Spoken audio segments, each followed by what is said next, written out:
There is one Czech wise man of the 21st century, Petr Robejšek. He is an economist and sociologist, let us say, but he is above all a practical man who was an advisor, a business advisor, a successful one in Germany in the 70s and 80s and so on. And today he writes and speaks above all about sociology, economy, politics, and he is the only one, according to my knowledge, who has a viable, practical solution to all political, economic, and social and personal problems of the day. And he simply condensed this to 4 rules of personal, practical life. And it is like, like the beginning of the deep ecology movement, something like that. So first, small is better than large. Slow is better than fast. Personal direct contact is better than media contact, contact through media. And local is better than global. General rule where to spend our energy of communication and reading and observing and so internet and stuff like that is be interested only in that which you can change and which concerns you or your closest friends and relatives directly. Otherwise, do not pay attention to any of the medias, sometimes swamp, sometimes a flood of residual or redundant information. Very practical. One of the main principles is that the ruling elites, or be they political, economical, or cultural, are not interested in you as a citizen or as a consumer of art or production. They are interested only in themselves. So you better do the same. At least you have a kind of feeling that you are authentical. You know how many times we have watched the largest possible amount of information about the world, and we were somehow pleased that we understand it, but it had no effect. So once more the rule, small is better than large. I came upon this guy and I made several comments on him in Czech, because I can very well unite it with my phenomenological approach. If you want to live an authentic life, from the phenomenology point of view, the main rule is stay close to the phenomena. Do not drift away into conceptual, byways, be they your own, that you start to elaborate on it in a complex way, or be these phenomenal experiences totally flooded and destroyed and crushed by some ideology, by system of ideas, be it science, be it politics, be it philosophy, be it religion or mystical, whatever theories. So always return back to your own, no other phenomenal experience. Okay, this is the core of survival and, let I say, authentic feeling of living for a biocentric phenomenologist, okay, supported by the works of great theoreticians and writers like Ludwig Klages, Friedrich Nietzsche, and Martin Heidegger. I proclaim this as the basic rule. Be true to the phenomena of your experience. Whatever they are yours. They may be real, perceptions of reality. They may be, illusions. They may be fantasies, dreams, projections, whatever, but they are nevertheless your own making. And that's why you can work on them. You may enlarge them if you, notice that they are life-supporting, life-enhancing, and then you use the Nietzsche argument that the question of truth is secondary. We have done away with truth.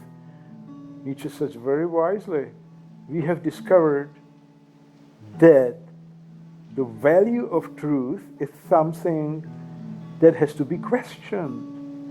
Not the quarrel about is it true or not, but the value of truth at all. If something is true and does not have any value for you, like, information about how much is 7,022 times 10,031, you can compute it and it will be a true mathematical, result.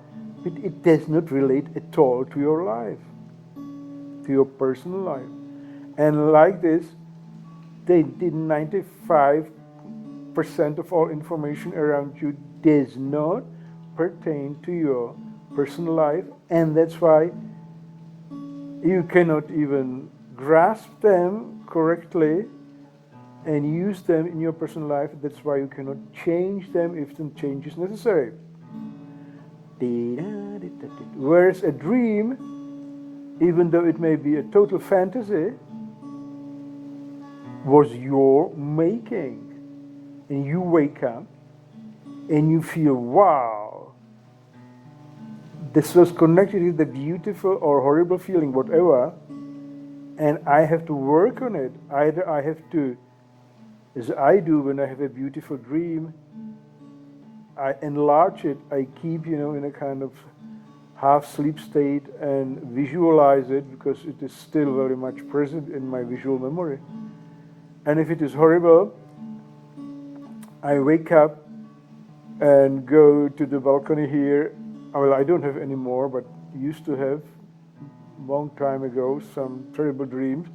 Immediately I wake, I do something to remove myself from the place. Like I remember once I was searching for a job. I'm a physiotherapist. I used to be in my professional life, I used to be a physiotherapist because I liked it very much to travel from one place to another and work in various places because it was easy to find a job.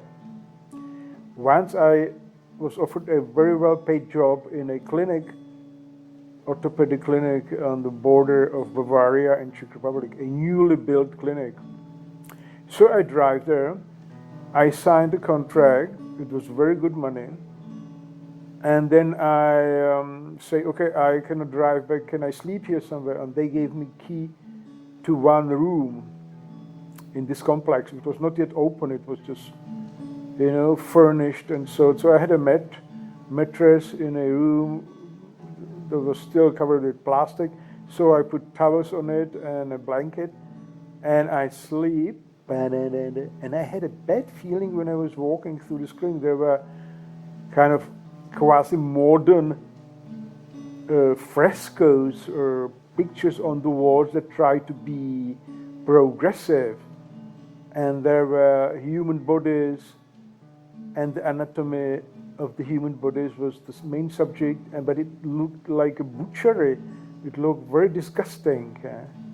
Well, like in a horror movie. I said, well, this is strange. Nevertheless, the money was good. So I slept, and in the night I had a terrible dream. I really experienced my death. And it was an atomic war explosion. nearby, and I died. And then I woke up. And I said, well, this is it. Thank you very much. I immediately packed my stuff, wrote a letter to the management of the clinic. Sorry, I had to sleep over it, and if I slept over it, I decided it was not in my best interest. Thank you very much for your offer. Goodbye. And in half an hour, I was gone with my car, running away back to my home lake, Lake Constance, and I felt so good that I followed this dream. So let's return back to Petr Robejšek's 4 basic rules for survival in the 21st century. A media society and oppression society and total control society and so on. So local is better than global, yes, which is similar to that small is better than large. Logically, because with a small perimeter, you can really experience yourself. And always keep in mind that I approach it from the phenomenological point of view, where the main rule for authentic life is, as Goethe, the famous German genius, would say, there is nothing beyond phenomena. Don't look beyond the phenomena. And as Nietzsche would say, be true to the earth. Do not search for other earths, other worlds, beyond worlds. Yeah. It's all compatible, because on a small scale, you can, experience authentically whatever you do, say, in all your relationships. Experience it very much on a kind of working scale in a farmers' community in Germany, where we had this barter business and production. We were changing goods and services on a perimeter like, let's say, 10 kilometers with other local farmers, and with there must have been 20 kilometers or so with citizens of the nearby city of Konstanz. The farmer was a biology graduate, and his wife also, and they decided to run a farm, a biological farm, so they knew what they were doing. And they also were sociology kind of sympathizers with the alternative way of life. So we started this bartender, and everybody was contributing who wanted, was on the list. You can offer services or goods, and you can change these services or goods for other services that you find on the list or goods that are offered. And you have to negotiate the value always among yourself, the two participants of the bartender, barter, not bartender, barter exchange will have to be, modern man, self-conscious and honest, and negotiate the price of the value to exchange. And if there is a difference in value, they can correct it by giving the guy who has been, not cheated, but who has received a lesser value, they could equate it with the so-called units, which we called them the frogs. Naturally, they were like the euros or like the German mark, but we called them frogs. And so I repair your water problem. There is a split in your tube or whatever somewhere. I have to dig for it. I have to find it. I spend the whole day, and you are a chicken egg producer mainly, and you have some vegetables. So you offer me some vegetables and let us say 30 eggs. I say, okay. Do you feel it's correct? from my whole day spending here and doing my expertise, and so I said, no, I think you should be given something like altogether. I mean, we are not capitalists, we don't want to make big prices, but you should get some like 100 units for the whole work, 100 frogs and my eggs, and this vegetable is like 60 value according to my counting, so I will give you 40 frogs, and this you will punch into the computer. I received the services of water repair, and I paid the value in vegetables and eggs plus 40 frogs. And this guy can go somewhere else, and then he wants to have a haircut, and he says, okay, I can repair your water pipes. And the lady says, well, I don't need that. So, okay, I give you those 20 frogs I have. She checks it in the computer, it is okay. So she moves those 20 frogs on her account and like that. So it is possible on a local level very nicely, and you know your partners in the barter exchange because you negotiate the value. And if somebody would be a cheater or, would consistently ask for more than he gave, people would simply stop using his offers because it will be known very quickly on this small scale. So this is it. And phenomenally, this is my main argument, what do you experience if you visit somebody, knock on his door, and introduce yourself and say, well, I am this plumber expert, I can repair your water pipes, and you have asked for it, come in, have a cup of coffee, or let's talk about it, let's explain it, and so you can become friends, né? Instead of, like dialing a number for some service, and they let you waiting, and you lose the whole day, and they maybe not even come at all, or when they come, they treat you like, like somebody who is just in the way of the money. They do it, and they disappear, and send you a bill that is much, much greater than 100 units. And if it does not work, you are hopeless. You cannot, you cannot achieve anything. If you call somebody, it does not work, then you get the answer. This is a mailbox, please send your message, leave your message after the tone. So phenomenally, the small scale of barter business is very rewarding. It may be even so rewarding that you change your lifestyle completely. So one first rule. The second rule, slow is better than fast. Again, from the phenomenological point of view, absolutely correct.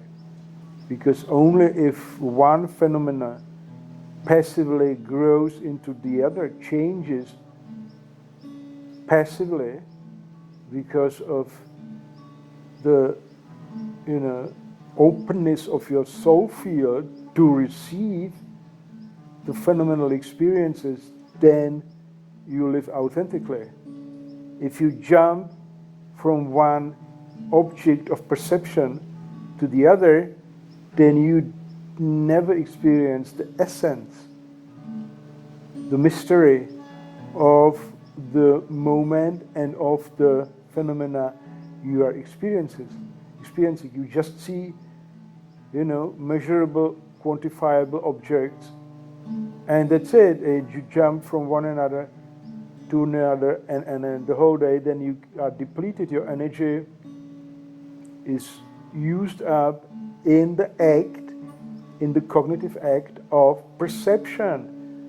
Because from my speeches here that the main spatial metaphor for authentic phenomenal experience contra, egoistic projections of the acts of cognition of the ego is the flow of energy reversal. an authentic phenomenal passive experience where the ego is, in the background and serves only as a kind of helper to correct yourself if there comes a clash with somebody else's models and intentions and way of life. You basically remain passive and perceive. Don't be worried that being passive will lead you to some animal life, like staying in the cowshed and chewing grass. No, you can be very active in the outward sense. That is, you let us say, not to use the wrong word, active. You can be very full of motion, and still your soul will be passive. That is, if you run in a forest and you start slowly, and then you run and run and run, and you enjoy the running so much that you really are called upon by your body, by the hot blood and by the beauty of the forms, and maybe by a deer rushing by, you are provoked, in a sense, to run faster and faster, and you enjoy it. And this still is a passive condition of the soul, because you are answering the call of the wild. Understand?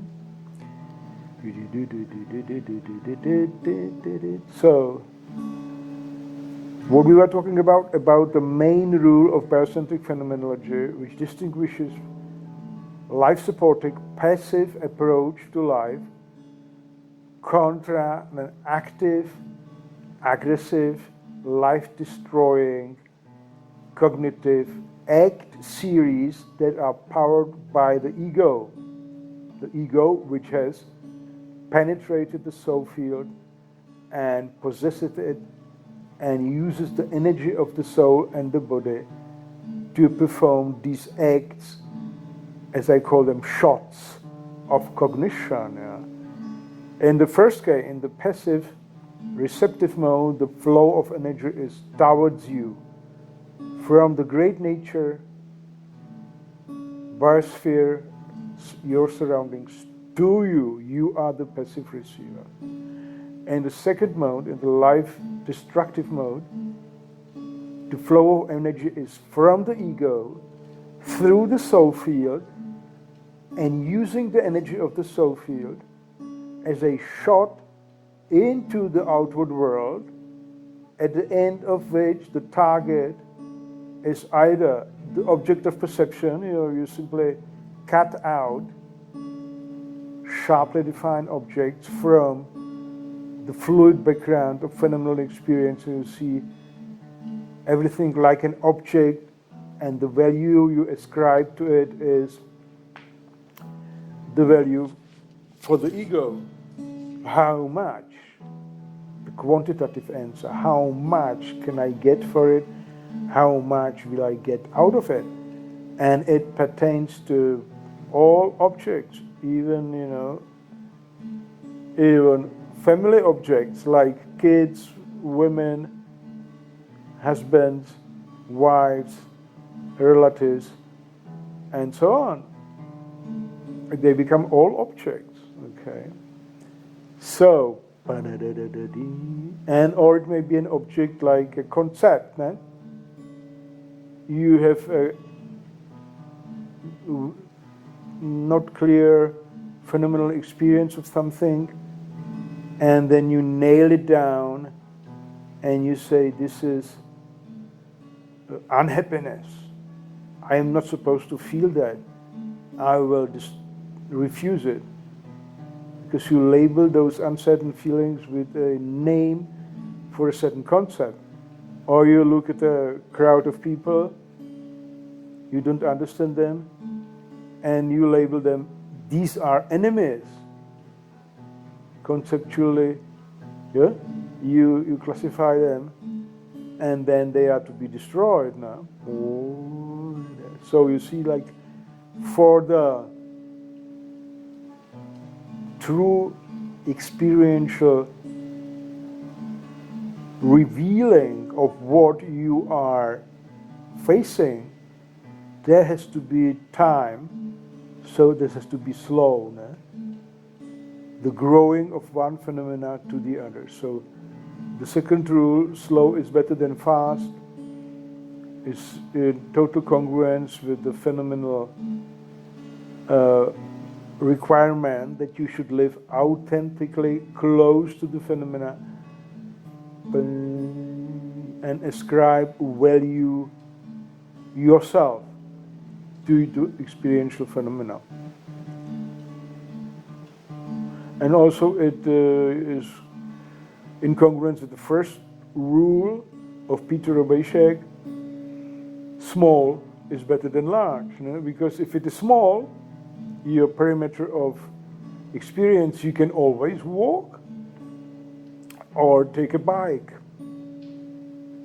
And if you have to drive, then it is like 10 kilometers. And so you will enjoy and you will take a route, or maybe you will take a horse. Okay. Next rule of Petr Robejšek is personal contact is better than any media contact. Completely in congruence with the phenomenal requirement that you try to experience true phenomena and no shadows. In the theory of Barstic phenomenology, all reproductions of experiential reality are called shadows. These are all photographies, all voice messages, all videos, all films. They are not giving you the opportunity to experience the essence of the phenomena. You experience, if you look at the photography and you feel a deep emotion because you know that person closely, then the emotion you experience is flooding you from the memory of the soul and not from the photograph. Photograph is just a piece of paper with black and white or colorful pixels on it. And it has no life in it. And it will have no effect on you. But if you meet it will have an effect. It's a shadow effect. It will appeal to your ego. If it be a photography of a beautiful woman, then your ego will, stand up, and not only your ego, and say, I want to possess her. But it would be, closing yourself into an illusion of your own ego projection. But if you meet that person in a real 3D reality, then you will have true phenomenal experience, either pleasant or unpleasant. And according to that, you will move closer or remove yourself completely. The shadow world is the world in which we, in the modern communicative society, we live more and more, and the sensitive people are frustrated because of that. I felt frustrated already only with the classic telephone in the 60s, 70s, talking to my girlfriend on the telephone because she was not at school. And when I hang up, I had a hangover because she was not there, and the voice, I felt very strongly, and I imagined her face and her motions and so, and what does she have on and stuff like that, what skirt, what pullover, how does she sit on the carpet in her room, which I knew, and is holding the telephone receiver, and I was in love with her because of that image. And then she hung up, and it was like, today you have on the smartphone, if you receive a picture you don't like, you delete it. So it is disintegrates into fire burst of pixels. This was kind of analogously what happened to my soul, where the image and emotion that I have constituted in phenomenology, we speak about constitution of phenomena, okay? It's not production, it is not projection. Projection is the way of the ego, when it projects its own fabrications, fictions, illusions, desires, when it projects to the outer world. So these are projections. In dreams, we have true phenomenal experience, and Freud would say they are nevertheless projections of our unconscious strata of the soul. Well, we can doubt that.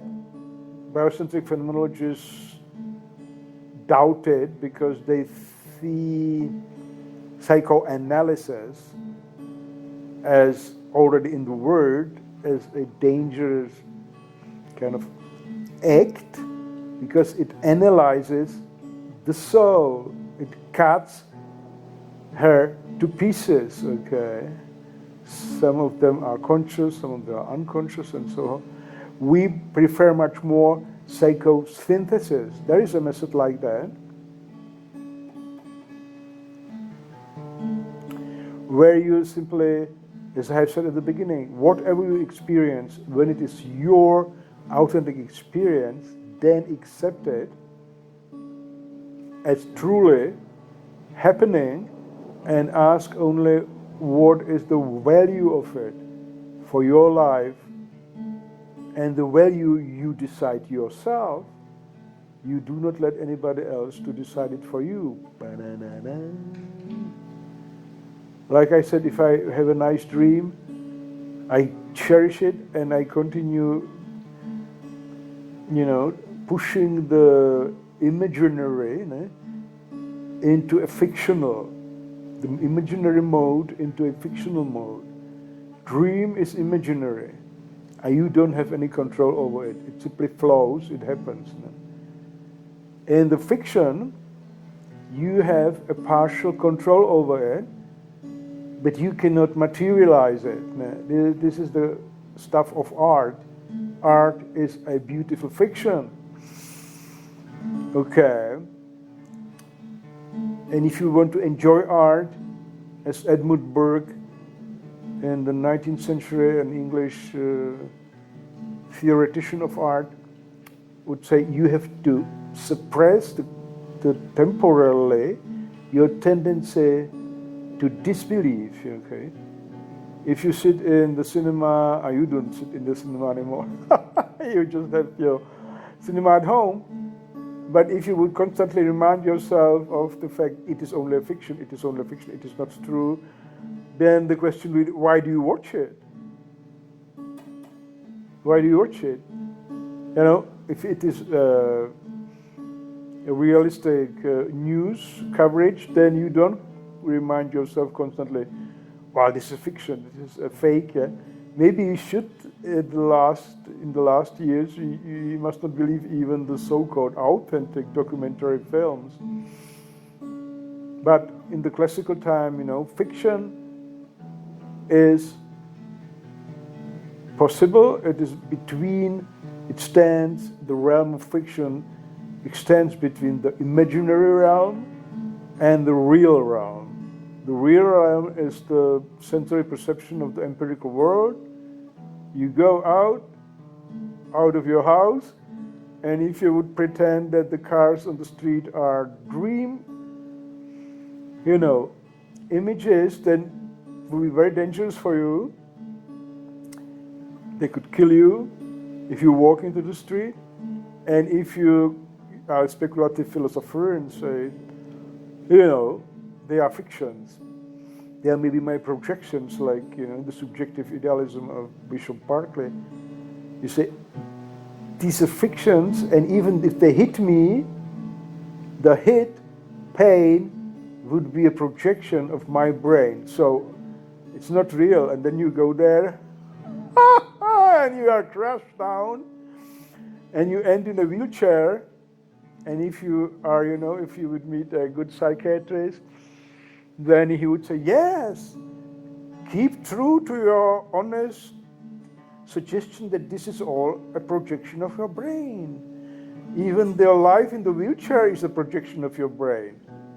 If he would be a wise psychiatrist and he would consult your orthopedic doctor, and the orthopedic doctor would say, this is hopeless, this is crushed completely, that this man will never walk, the spine is destroyed, and he will probably, the psychiatrist would know, this guy is going to be difficult, he's going to kill himself. Then he would have the solution to say, okay, why did you do it? Oh yes, you believed it was a fiction. This was a bold movement. You are a hero of sociology, of the theory of knowledge. You wanted to test the thesis. Now stick to it. Prove it to the end. Live your whole life like it was a fiction. Okay. So we have the realm of fiction, and then we have the realm of the imaginary in the dream, and the realm of reality that we can touch with our senses and we do not doubt it. Now the shadow world of the biocentric phenomenology is maybe a category that needs a special attention because it arises through perception of real objects, but objects that are not organic, that are not grown. All the media stuff like, film, photography, smartphones, and then even the industrial objects, okay, like the utensils in the kitchen, cars, airplanes, houses, railroads, and stuff like that, they are not grown. They are not like trees and rivers and lakes. So they don't have a soul. Because even if the raw material has some soul, like the oil in the depths of the earth, like the coal in the depths of the earth, like the elements, aluminum and copper or whatever, the combinations in which they are to be found in the ground are the body of the earth, and they definitely have a soul, even it would be an elementary soul, kind of informational field of a certain quality that is not by far so complex as the informational field or the soul of a living organism, individual, but nevertheless they will have a soul. Once you dug them out and process them in the factories, and chemical and temperature are, pressed on it, then you homogenize them. You burn out the soul out of them, and you make from the body of the mother, you make material, homogeneous material, and out of this you produce all the objects of consumption for the modern man in the cities, and this is where he lives. So, and when he perceives them, they are real. Nevertheless, the effect is a shadow effect. There is no soul. It's only, pragmatic utility to use them. Men who love cars and you go around in a kind of frenzy and admire the beauty are misguided by the shape and glitter of the dead matter, so that it reminds them of some deep memory of a woman's body or of a erotic kind of touch or something like that. This is very, very well possible. And men especially are devoted to sports car and stuff like that, and motorcycles like that. But remember that all of that is, by definition, in biostatic phenomenology, a shadow world. Back to the rules of a joyous life. So we have joyous science here, joyful science according to Nietzsche, not science of joy, which was the work of Freud, who would scientifically explore the condition of joyous soul and would make a theory about that. We work the other way around. We want to be joyous first, and out of this joy, we,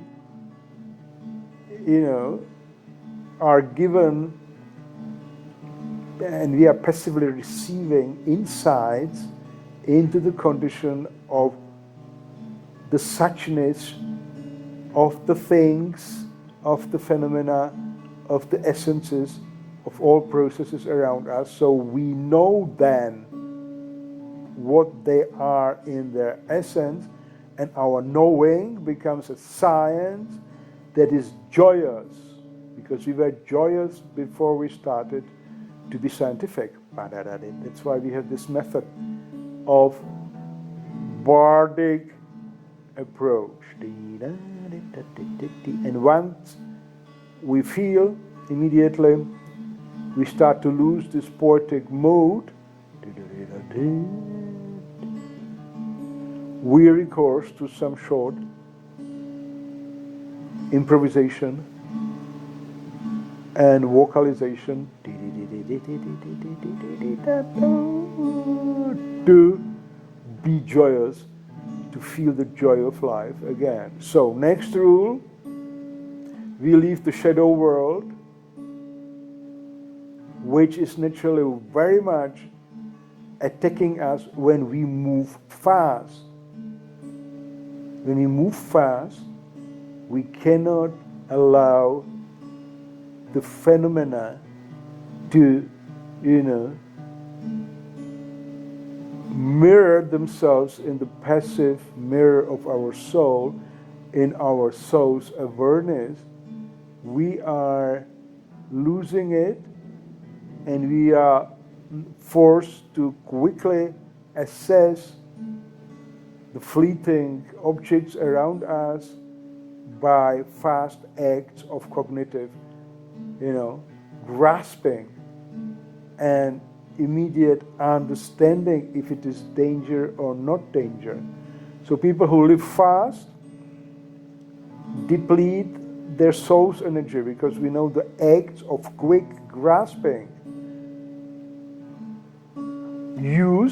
it's an ego act, and it uses the energy of the soul. There is nothing else. The reversal of flow of energy is maximum from the passive impression into the active expression, but not in the sense of expressionism, like in painting now, where the artist first is deeply impressed, and then his whole working with the colors and the brush and the sheet is to express his phenomenal impression. Okay? No, the expression when you run fast in a car, and especially if you consider the action movies of today, there is nothing by fast jumping from one scene to the other, and the scenes themselves are fast and violent, and the only way the viewer has to, not to go crazy is to assert, judge very quickly what he's seeing. And then the whole, when it is a film, it all is not doubled into a shadow world, because it's not real. Okay. That's why this is very important to study gnoseology and theory of knowledge and the modes of exploring the world or getting to touch in the world. Fiction, for example, the classical fiction, the art fiction, is very much close to those rules, slow and local. Because to be able to, constitute a fictitious world, you have to build it slowly. That's why a good writer or, a musical composer or a filmmaker will take time to build the scene. He must give you time to constitute the scene. Okay. Whereas the modern YouTube video, especially, I immediately turn off everything, because in 3 seconds, in 2 seconds, they have to say everything. These short shots, terrible. True fiction is closer to authentic phenomenal experience than to ego projection. And it does not deplete your energy. That's why people come from a good theater play or a good musical concert loaded with energy, because they were impressed by it and their soul fields were, filled with external energy coming from the music, from the rhythm, or from the images that were artfully combined to enhance life. Power in you. Unfortunately, we have very little of that today, especially in the movies, almost nothing, I must say, because when it is slow, a kind of growing, then it immediately, in my interpretation, slides into depression, into so-called romantic pessimism, because it has come so far that most creators cannot sustain a slow series of phenomenal experiences without, feeling somehow loss of life energy and a sign of melancholy and sadness. Because mostly these creators who show beautiful slow pictures, they try to, yes, this is it, they monumentalize some feeling they have had, some experience they have had. They repeat it endlessly on and on, not knowing that if it was really deep and unique, that it can never be repeated. It is a elementary eros rule. No? In the moment you are touched by the eros of the moment, it will never be the same. And if you monumentalize it, if you want to repeat it again and again, you reach the category of the so-called kitsch. You know the German word kitsch?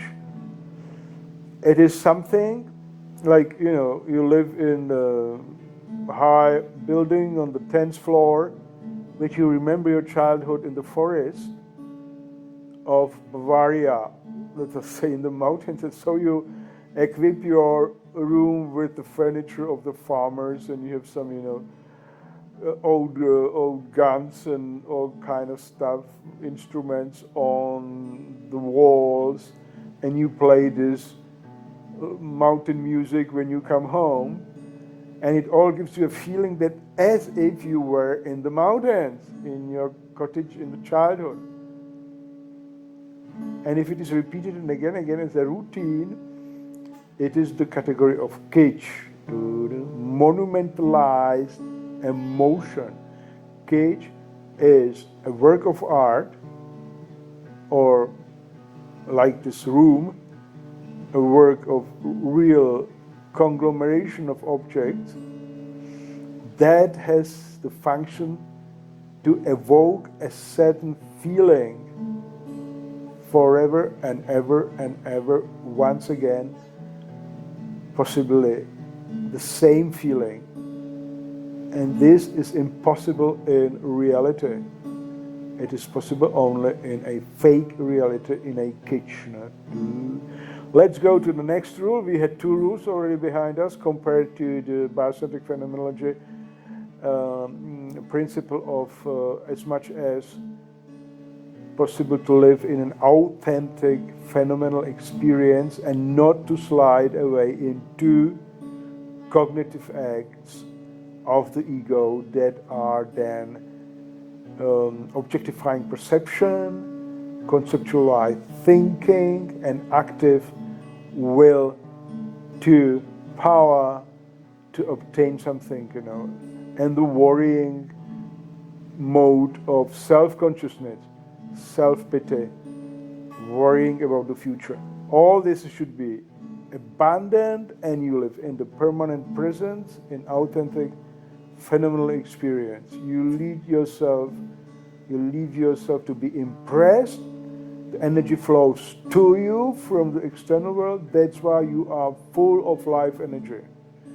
If you have to project and construct and overcome obstacles and desire something and remove the obstacles to achieve your desires, your energy is flowing out of your soul, away, misguided by the cognitive acts of the ego, and you will deplete your energy, you will be tired and then exhausted.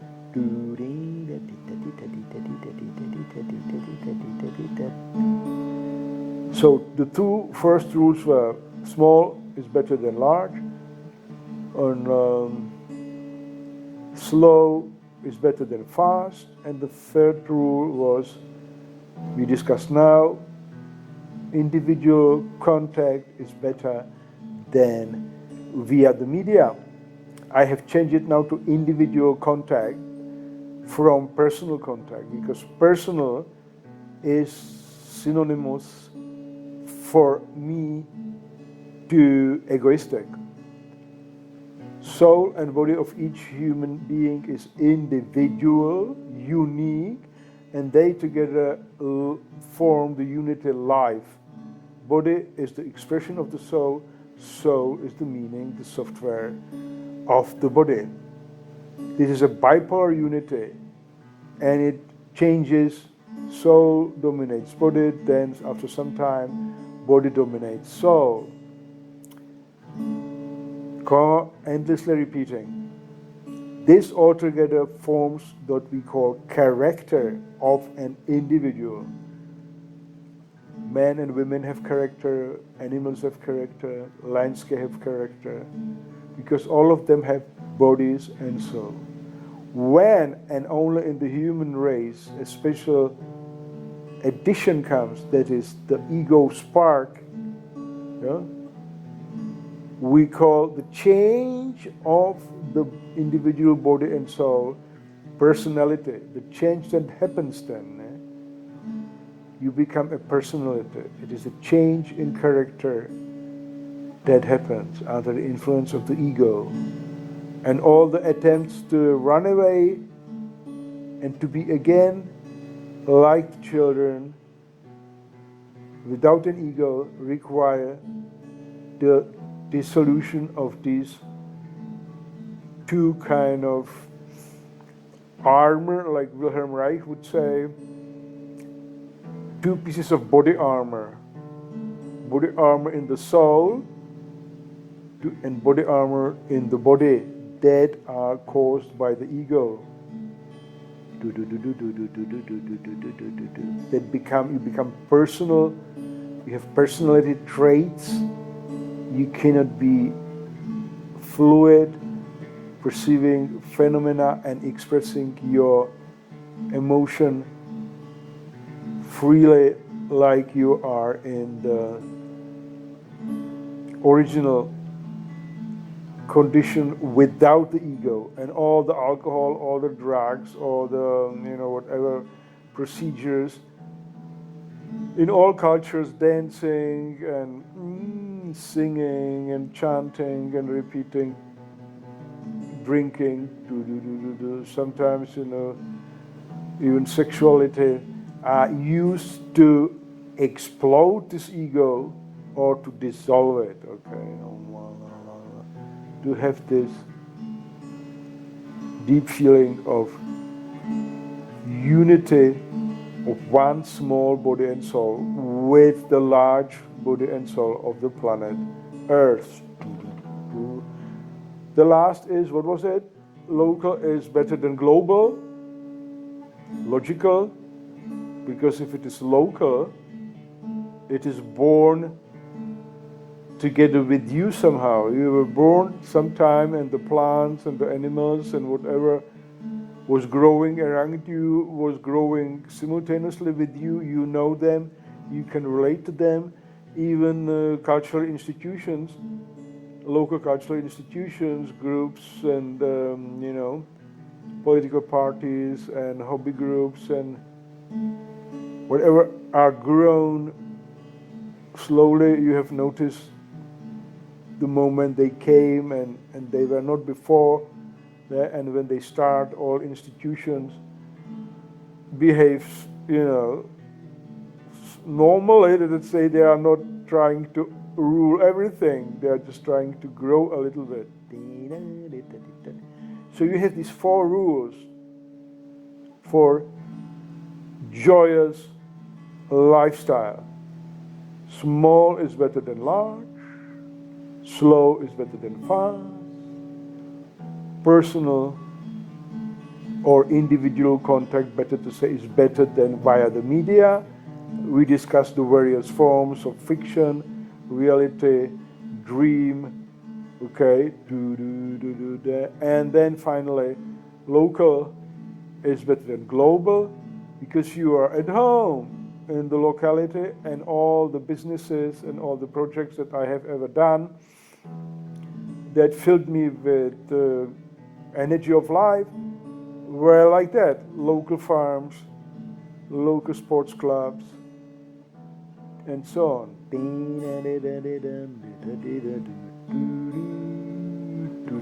We have had a kind of principles covering them all, that is how to live so that you don't deplete your energy, life energy. Take care only of that or for that which immediately touches you or your close friends and relatives, and take care only of that or for that which you could at least theoretically change, influence. Otherwise it is lost energy. Knowing itself a lot, if you know a lot, you are not wise, you are just a bank of information. Because you cannot apply it. And not applied knowledge is useless knowledge. Well, not for those who have an ego trip and want to show off in those, contests or the universities and so like. If you know a lot, then put it into one piece of art that can be conveyed and which is, attractive.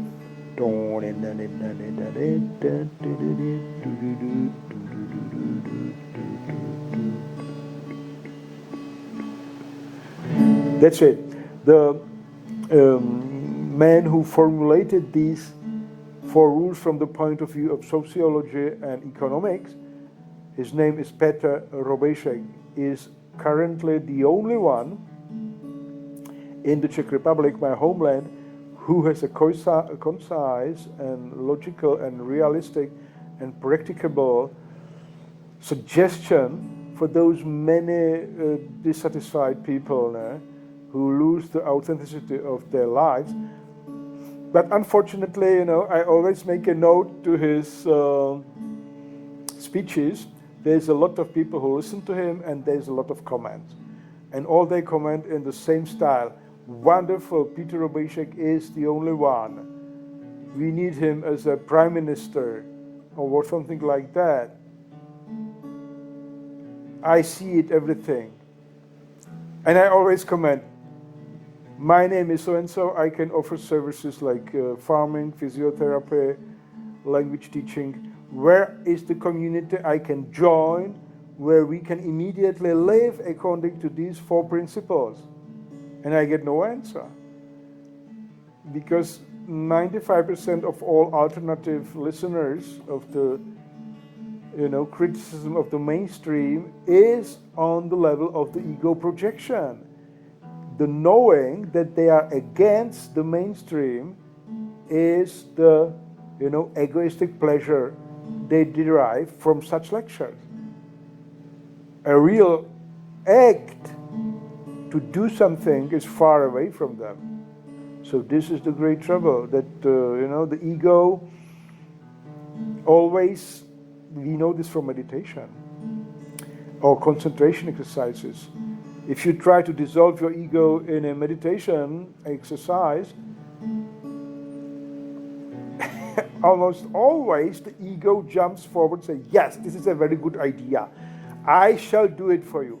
I shall rid you from your ego. And you can be proud of that you have, removed your ego from your soul field. And you can even become a teacher and make money of how to remove the ego, and you will be on a super ego trip. You understand it? It's not easy. If it was easy, you could buy it in the supermarket for €10 or $15.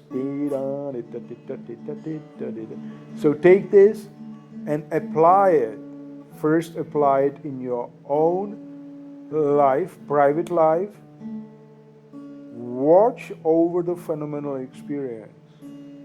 As soon as you feel you are losing it, stop doing whatever you are doing. Return back to passive observation, and sometimes even better, jump into a creative act of art, like this lecture. I was corresponding with an old friend of mine I know for 25 years in my homeland. Those interesting subjects, but nevertheless I had this feeling of emptiness when I stopped this online telegram communication. And I said, well, this is a hole in my phenomenal experience. I have to comment on it. And I started to give you this lecture, and I feel good. So watch over it and do something to return back to the phenomenal flow. It can be like, before that I could go to the balcony. I am fortunate to live in a beautiful surroundings now. When I go to the balcony of my apartment, I see the Libyan Sea stretching to Africa and some olive trees below the balcony and nothing else. And in whatever weather, it is simply fascinating, because the sea and the wind and the clouds and the sun, even if it be short rain, south coast of Crete,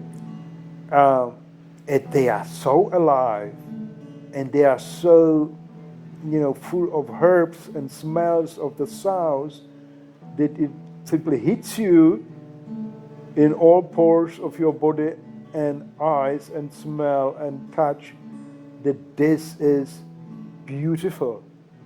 And then I go to the balcony and do a few exercises or so. And if I need a larger dose of recovery, I say it. I lie down on the divan of the bar and take the guitar and say, I need a larger dose of recovery. Why? And then immediately I have some idea that I convey. I don't have ideas. I see visions and I have emotions, and I read from the Akashic records. This is one of the mysteries I have discovered, that the bards of the old times, like pre-Hellenic Cretina, and Homer is just, a kind of ramification of it, a later copy, because these bards on Crete, they lived 3000 BC until, and they were creative until 1200 BC, and Homer is 900 BC, and the Greek philosophy is, 600 BC. La la.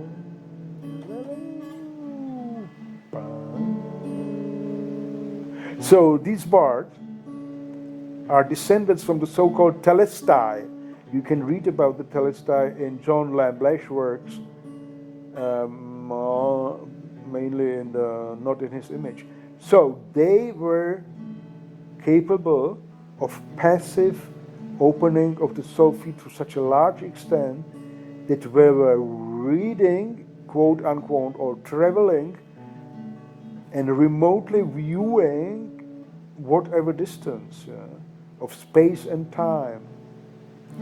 So, and this, if you apply it in the modern times as a scholar who has read a lot of books in his camel years, as I say. Camel is the archetypal stage of the scholar when he's reading for 10, 20, 30 years. You need that to read a lot. And then you become a lion and you shout and you say, I don't need the schools anymore, I want to live. And then you live, but your wisdom remains in you.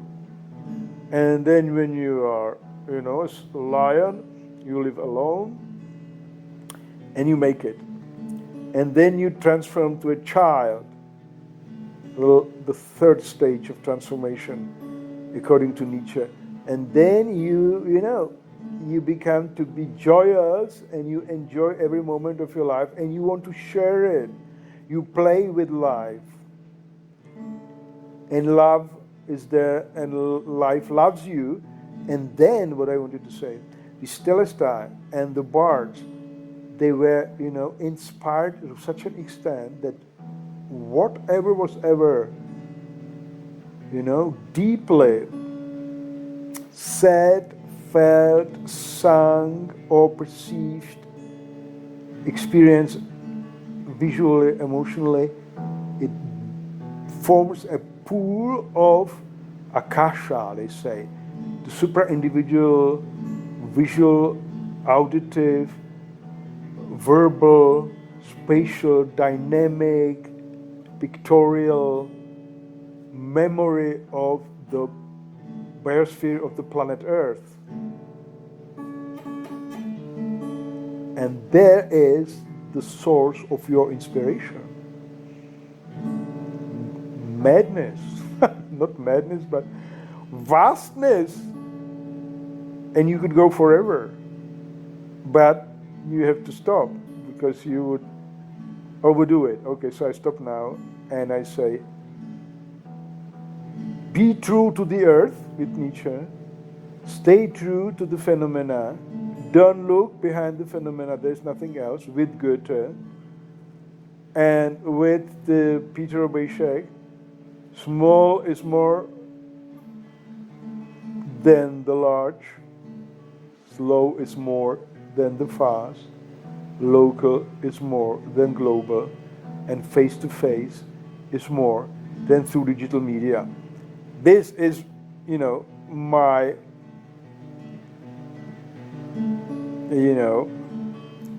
weak point. I communicate with you through the media, but I hope it will change one day, and I will have friends of similar quality. Ahoy, we use this greeting, ahoy,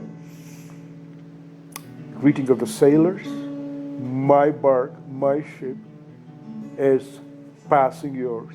My sails are today green and deep blue azure like the sea here below the balcony.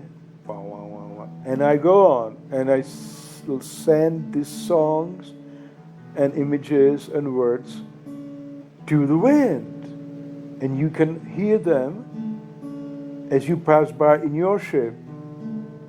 And if they attract you, if you do not fill your ears with wax like Odysseus did, because you are not afraid of new luring sounds, then you change your course. And we shall meet. Till then, ahoy, ahoy, ahoy, ahoy. But I now see, it appeared to me, the picture, a composition, a kind of mosaic of my pictures, of my Photoshop artwork that I will, use to put as a background to this lecture.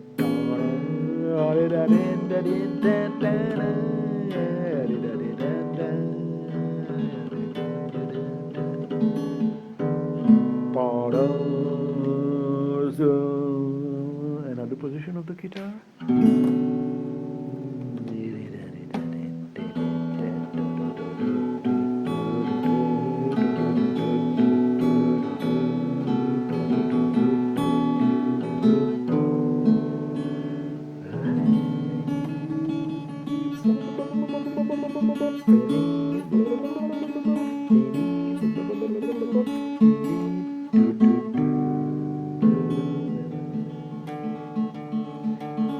And a good doses of, facial grimaces.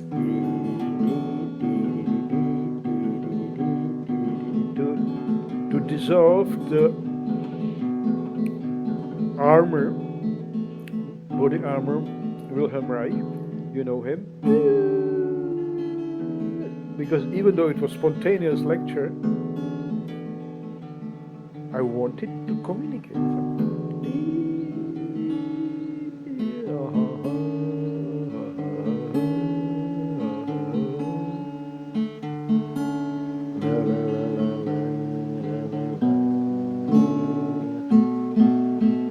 But the ego was, another position, the ego was there.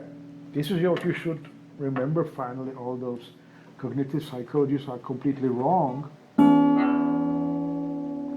The cognitive functions are derivation of the soul field. I'm not going to lecture anymore. But in the transition, if you have a message to deliver and you want to do it in an ecstatic mode of a bard, and nevertheless you want to keep rationality going on so that you don't, shout complete complete Dionysian ecstasy, you have to keep the ego on a, who is keeping the ego on a leash then, if the ego is not, the one who's doing all the intentional acts? But it must be the greater life in you, the mother, the earth, and Heidegger would say maybe the speech itself. As Heidegger believed that the language in the form of a sum of all that was spoken in a deep philosophical mode comprises a kind of cloud, informational cloud, which he called die Rede, or the Sage. Die Rede, it would be in the case, the speaking, it would be kind of valid for everyone. Simply the sum of all spoken sentences in a certain language that is, keeping the logic, frame, structure, meaning, repertoire for all who speak in this language. And then if there would be the Sage, which would be the highbrow expression for the Rede, for the speaking, it would be like the high level speaking on the level of a myth or a legend, die Sage, because the German word Sage means at the same time to that which was spoken, sagen, is to speak, to voice, but at the same time, as a noun, die Sage means also a legend. Okay, that he believed that this cloud of supra-individual information through which this Sage is flowing then into individual philosophers and bards who create on this deep level is supra-personal, over-personal, and they are just voices for that. So it is a kind of combination of keeping the rationality of your speech and being ecstatic at the same time. You supply the ecstatic part, your body and soul, and the suprapersonal source of information. Sometimes Heidegger called it die Gedächtnis also, the memory of a special kind, supra-individual memory. It is what supplies the rational structure. Isn't it a good solution? Been looked for centuries by many mystics and scientists and scholars, how to enjoy your work. If it is so demanding to think and think and think and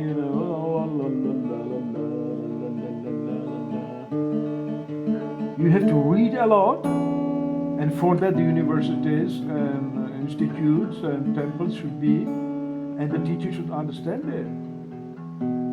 The books should be beautiful, the speeches should be beautiful, and the students should be, loving the art of speaking or, lecturing. It should not be boring because they have to go through this stage.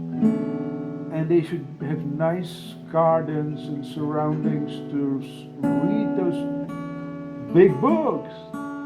This is necessary, otherwise it will not get into your soul field. But then, and a lot of sport. Body has to compensate all the time. Beauty, art, music, dances, all kinds of sport. And then the teacher has to have a wise eye, and look at the students and say, you are ripe, you have it all, now you have to go away. You have to live your wide life. Whatever you do, you can do a completely different profession. If you have money, you just simply travel and wait what happens. Go around the world. And if you don't have money, do it nevertheless and risk it. And after 20 years or so, come back.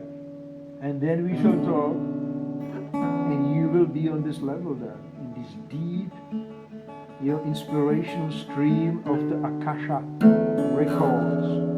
And then you can become a teacher here, because you will not be bored of so much work and so much paperwork and preparation. You will not prepare at all. As Nietzsche said, very wisely, I have to be unprepared to be good. What does it mean? If you are prepared too much, your framework, your cognitive plan of what is to be said will kill the spontaneity of your speech. Okay?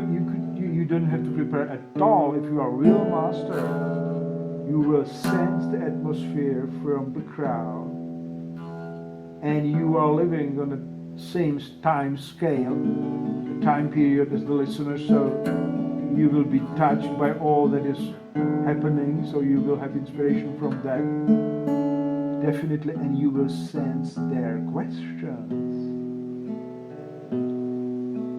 And you will go on, and it will be all revealed to you, so that you don't have to be bored in your old age, like, becoming dry and gray and, crawl through the libraries. Well, let's do it like that.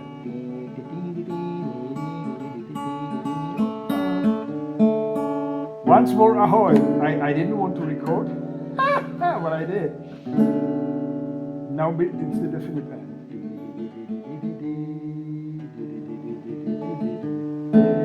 Not a definite, but honest end. Okay. If you were students, then we would, continue. We would have questions that would inspire me, or we could go to the gardens or do some practical work to ground ourselves if we fly too far away. But first we would have questions, and I would be carried away again by a new inspiration that you would supply. And this is the project I call New Argonauts, and the new Palaskians here on Crete. Ahoy.